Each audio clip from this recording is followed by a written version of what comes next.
नमस्कार, city post live में आपका स्वागत है। मैं हूं श्रीकांत प्रत्युष। मेरे साथ जन सुराज के बड़े नेता हैं, बिहार के उपाध्यक्ष हैं और सबसे खास बात ये है कि टिकट किसको मिलेगा उस कमेटी के खास मेंबर हैं। तो इनसे बात करते हैं वाईवी गिरी जी से कि ये सबको इंतज़ार है। आप लोग बोले थे कि जुलाई में ही सभी से पहले टिकट तय कर देंगे, उम्मीदवार तय कर देंगे। उस पर हम लोग अभी भी कायम हैं। सबसे पहले हम ही लोग उम्मीदवार घोषित करेंगे। जो उम्मीदवार चयन समिति जो बनी है, जिसमें 20 सदस्य हैं, मैं भी एक सदस्य हूँ, इसकी बैठक 2 से लेकर 14 तक लगातार चलेगी और जिलावार कैंडिडेट्स पर विचार होगा और हम लोग सबसे पहले हम ही लोग कैंडिडेट्स अपना डिक्लेयर करेंगे। नए नए जो नेता आ रहे हैं, कैंडिडेट्स आ रहे हैं, उससे तो लगता है कि हर सीट पर विवाद हो जाएगा। पुराने लोग किनारे हो जाएंगे, नए लोग उम्मीदवार हो जाए। देखिए, हम लोगों का पहले से अनाउंस पॉलिसी है कि जो पुराने हमारे 2 अक्टूबर से जो लोग हमारे पार्टी में हैं, पुराने कार्यकर्ता हैं, नेता हैं, इन लोगों पर विशेष रूप से हम लोग टिकट देने का हम लोग का प्रयास रहेगा। लेकिन कुछ अपवाद रहेंगे। जैसे अपवाद, जैसे जेपी सिंह। मैं नाम तो नहीं कहना चाहूँगा, अभी मैं कह नहीं सकता हूँ। एडीजी की नौकरी छोड़ के आए हैं, लड़ाएंगे कि नहीं बताइए। अभी विचार होगा उन पर, वो भी अंडर कंसिडरेशन है। फाइनल निर्णय अब क्या होता है तो सारी कमेटी के मेंबर 20 आदमी का विचार होगा। लेकिन हम ये कहना चाहते हैं कि बहुत कोई एक्स्ट्राऑर्डिनरी कैंडिडेट बाद में भी आया है, तो अपवाद स्वरूप कुछ लोगों को हम लोग करेंगे। नहीं तो वहाँ तो उनका विरोध भी शुरू हो गया है। पहले से जो मेहनत कर रहे थे उम्मीदवार, वो कह रहे हैं कि भाई नया आदमी आया और हम लोग आउट हो गए। नहीं, जो विरोध हो रहा है उस पर भी कमेटी विचार करेगी और जो विरोध कर रहे हैं उनके क्या उसमें तथ्य है, नहीं तथ्य है, उस पर भी विचार होगा। अभी ये प्रीमेच्योर है, इस आपके प्रश्न का जवाब देना अभी प्रीमेच्योर है, थोड़ा वेट करिए। नहीं, इतने बड़े लोगों को आप शामिल करा रहे हैं तो टिकट का आश्वासन तो दिया ही होगा। हमारे जनसुराज में किसी को टिकट का आश्वासन नहीं होता है और मेरिट्स पर कमेटी डिसाइड करेगी किसको देना होगा। आरसीपी सिंह की बेटी भी बहुत मेहनत कर रही है, चुनाव प्रचार कर रही हैं ऑलरेडी। अब उस पर भी विचार होगा। जितने लोग कैंडिडेट हैं सब पर विचार होगा और धीरे धीरे हम लोग बताते चलेंगे। अब घबराइए नहीं। बड़े नेताओं को तो एक टिकट मिलबे करेगा ना, या तो आरसीपी लड़े या बेटी लड़े। अब इस पर भी विचार होगा। अभी तो हम लोग को कौन लोग इंटरेस्टेड है क्या नहीं, वो तो कमेटी में बात चलेगी। अरे सब पता होगा। नहीं नहीं, ऐसे नहीं पता। ऐसे पता भी है तो मैं नहीं कब लिस्ट बता। आएगा?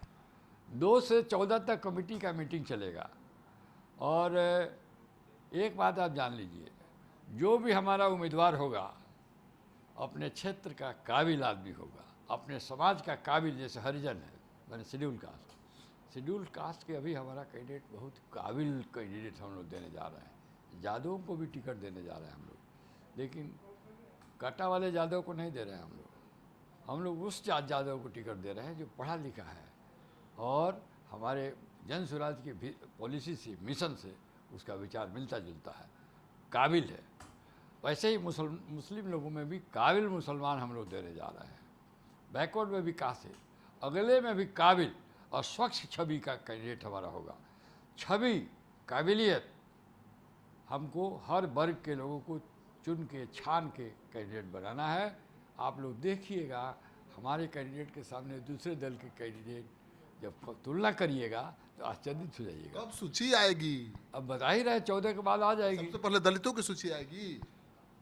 वो भी एक विचार हो रहा है कि पहले किसका सूची निर्धारित करें, दलित का कि महिला का कि मुस्लिम का या थोड़ा थोड़ा सब का। अब आपको मालूम हो जाएगा, बता देंगे। मनीष कश्यप का टिकट कंफर्म है? प्रशांत किशोर तो कह रहे हैं कि अरे विधायक तो बहुत छोटी चीज़ है मनीष कश्यप के लिए, मतलब कंफर्म नहीं है। देखिए, मनीष कश्यप पर भी हम लोग विचार करेंगे, लेकिन अभी कुछ कह नहीं सकते हैं कि उनका फाइनल है कि नहीं फाइनल है।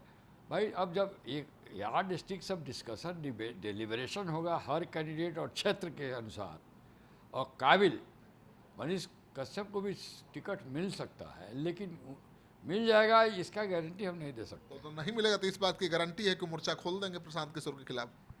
नहीं, ऐसी बात नहीं है। वो कमिटमेंट के साथ आए हैं कि हम लोग साथ रहेंगे। तय कर लिया है कि? कमिटमेंट के साथ हम लोग के साथ आए हैं। क्या कमिटमेंट है? कमिटमेंट है कि हम लोग के पॉलिसी प्रोग्राम में रहेंगे, लगे रहेंगे हम लोग के साथ। टिकट नहीं मिलेगा तभी रहेंगे? अब ये तो आप ऐसा प्रश्न कर आप रहे ही हैं। लाए थे, आप बताइए। मैं लाया हूँ और मैं अकेले, मुझे अख्तियार नहीं है कि ये कह दें कि उनको टिकट मिलेगा या नहीं मिलेगा। ये कमेटी ही डिसाइड करेगी। कमेटी में तो आप ही ना है जी। मैं एक हूँ, लेकिन 19 आदमी अलग हैं। हमारे राष्ट्रीय अध्यक्ष हैं, हमारे स्टेट के अध्यक्ष हैं, आरसीपी साहब हैं, मैं हूँ, चंद्रवंशी जी हैं, बहुत लोग हैं। अब प्रशांत किशोर पर धनाधन मुकदमा दायर हो रहा है, जेल जाना पड़ेगा। प्रशांत किशोर पर कौन सा धनाधन मुकदमा हुआ? आज तो बराबर करते ही रहते हैं लोग। सबको हाईकोर्ट धीरे धीरे स्टे कर दे रहा है। उनका उनका जो वैन था उसको सीज कर लिया, हाईकोर्ट ने छोड़ दिया, कहा कि गलती से सीज किया है आप लोग। उन पर एक मुकदमा हुआ था जब वो विद्यार्थियों को प्रोत्साहन देने, उनके साथ देने गांधी मैदान गए थे, तो उस केस को भी स्टे कर दिया हाईकोर्ट। अब इधर देख रहे हैं कि 2 केस उन पर हुआ है, तो दोनों केस को का एफआईआर हमको पढ़ने को मिला है। दोनों केस कौन कराया? एक केस तो हुआ है, वो गांधी जो सेक्रेटेरिएट का घेराव करने गए थे लोग, वो केस हुआ है। तो उसके पढ़ने से कोई क्रिमिनल ऑफेंस नहीं बनता है। पीसफुल मार्च इन लोगों ने किया, निहत्था था, कोई अस्त्र शस्त्र नहीं। तो पीसफुल मार्च करने से, धरना प्रदर्शन करना, ये आपका जन्मसिद्ध अधिकार है। प्रतिबंधित इलाके में आप धरना प्रदर्शन करेंगे, पुलिस से नोकझोंक करेंगे? कोई नोकझोंक नहीं हुआ है। पुलिस ने रोकने का प्रयास किया, उसका जवाब दिया, हॉट डिस्कशन हुआ। हॉट डिस्कशन करना कोई ऑफेंस नहीं है, सुप्रीम कोर्ट भी डिसाइड कर चुका है। नोकझोंक पुलिस से या hot discussion is not an offence, ये सुप्रीम कोर्ट का रूलिंग हम लोगों के पास है। शकुनी चौधरी, सम्राट चौधरी जो केस किए हैं? नहीं, शकुनी चौधरी ने, सम्राट चौधरी नहीं केस किए हैं। बीजेपी का कोई कार्यकर्ता एक लिखित रूप से दिया है एफआईआर पुलिस स्टेशन में कि उनकी मानहानि हुई है। तो पहला लॉ समझ लीजिए, दूसरा आदमी मानहानि का केस नहीं कर सकता है। जो समझता है कि उसकी मानहानि हुई है हमारे शब्दों से, उसको स्वयं मुकदमा करना पड़ेगा। तो न जायसवाल जी किए हैं, न शकुनी चौधरी किए हैं। इसलिए वो केस तो एक तो मेकआउट नहीं होता है और ऐसे भी मेंटेनेबल नहीं है। नहीं तो इतना आप बेइज्जती कर रहे हैं प्रशांत किशोर, सम्राट चौधरी जी का, दिलीप जायसवाल जी का, आप क्यों नहीं वो मानहानि का केस कर रहे हैं? भाई वो हेल्दी क्रिटिसिज्म है, हेल्दी क्रिटिसिज्म और तथ्य पर आधारित, उसमें कोई ऑफेंस नहीं होता। पब्लिक डोमेन में जो बात है, पब्लिक डोमेन में हेल्दी क्रिटिसिज्म जिसको कहते हैं, तो वही प्रशांत जी कर रहे हैं और तथ्यों के आधार पर कर रहे हैं, इसलिए कोई ऑफेंस नहीं बनता है। चलिए, तो प्रशांत किशोर निश्चिंत हो जाएं, क्योंकि उनके पास तो इतने काबिल और योग्य अधिवक्ता हैं जो बता रहे हैं कि मुकदमे चाहे जितने भी दर्ज हो जाए प्रशांत किशोर के खिलाफ, उनका कुछ भी बिगड़ने वाला नहीं है। चुनाव में उनको डिस्टर्ब करने की तमाम कोशिशें नाकाम होगी, क्योंकि प्रशांत किशोर की पीठ पर बिहार के जाने माने अधिवक्ता वाई वी गिरी खड़े हैं।